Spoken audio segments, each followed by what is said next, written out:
Kinapos si Marlon Tapales sa kanyang misyon na mapa sa kamay ang 4 na major world titles ng Super Bantamweight Division. Kasunod ito ng panalo ni Naoya Inoue sa kanilang pinakaabangang bakbakan para sa undisputed championship ng Super Bantamweight Division. Pagsapit ng round 4, nagsimula na si Inoue na ipamalas ang kanyang kinatatakutang bilis at madidiin na suntok. Bago matapos ang round, nagpakawala ng kombinasyon ang pambato ng Japan na nagpatumba kay Tapales. Pero hindi naman nagpatinag ang tubong Lanao del Norte at bumangon upang ipagpatuloy ang laban. Sa kabila nito, hindi natinag ang dominasyon ng tinaguriang The Monster.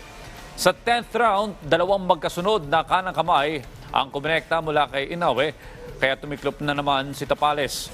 Muli siyang binilangan ng referee, ngunit sa pagkakataong ito, hindi na nakatayo ang Pinoy boxer. Dahil dito, panalo si Inoue via 10th round knockout.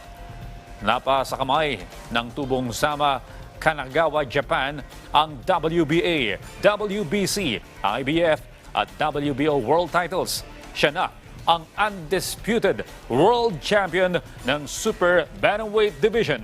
Ito na ang ikalawang beses na nagawang kolektahin ni Inoue ang lahat ng pinaka-prestigyosong belt sa iisang dibisyon. Siya pa lamang din ang ikalawang boksingero sa kasaysayan na nakakagawa nito sa kasunod ni pound for pound king Terence Crawford.